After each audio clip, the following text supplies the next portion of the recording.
They're small, they buzz, and they're absolutely essential to life as we know it.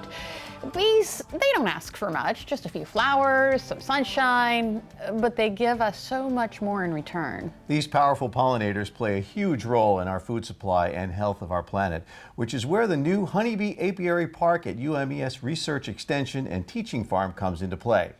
We'd like to welcome in Stephen Goey, a UMES beekeeper and apiary program assistant. Welcome to DelmarvaLife. Thanks, Steve.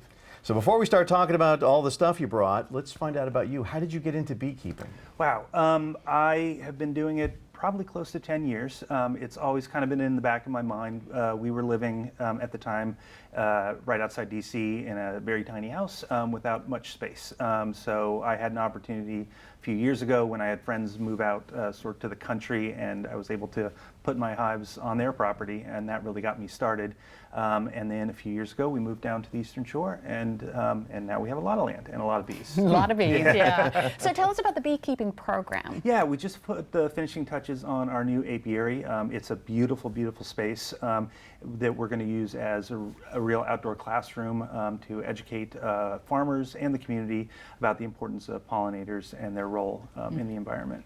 So what kind of hands-on workshops do you have for people? Oh, we do all kinds. We've got a huge slate of workshops. Just last week I was part of the UMES Veterans Ag Workshop where I was able to give a small talk about beekeeping.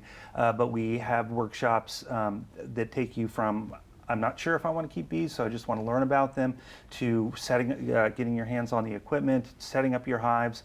We do hands-on installation of packages and nukes.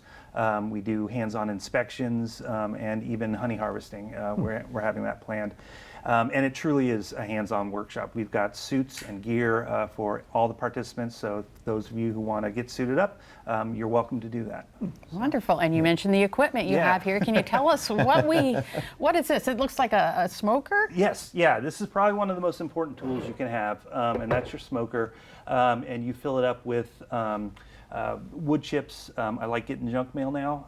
Or around here, pine straw is one of the best fuels for the smoker, and we have plenty of that here. And it lights, and it has a nice little smoke that comes out, and the way bees communicate is through pheromone, through a smell. And so one of the theories is it messes with their ability to communicate, so they can't say there's a big guy in a white suit that's breaking into our hive.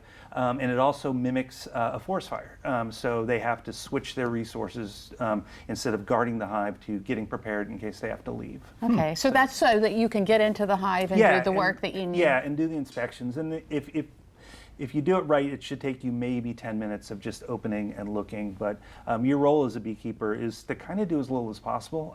So to kind of step back and make sure they're thriving.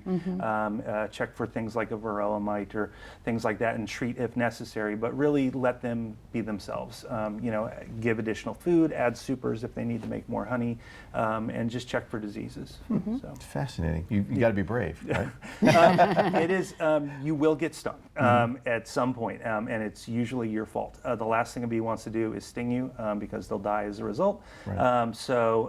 And usually the times that I get stung, I'm not even doing something related to it. Either I make a dumb decision not to put my suit back on, or I'm walking barefoot across the path and step on a bee. But it does happen. But again, they don't want to. Right. Yeah. And I just want to ask you real quick about these tools you have these here. What are those? So, they look like paint can openers. So you use them to kind of go into the hive. So a lot of times they make a thing called propolis, which is like a sticky resin. And so the hives can stick together, so you can use it to kind of pry out the frames when you're doing an inspection. I brought two because I always tell people have two of them, because you'll be doing an inspection, you'll set it down for a second just to look at something, and then it's gone. Right. You should always have two, because otherwise you've got a frame full of angry bees and no hive tool to manipulate.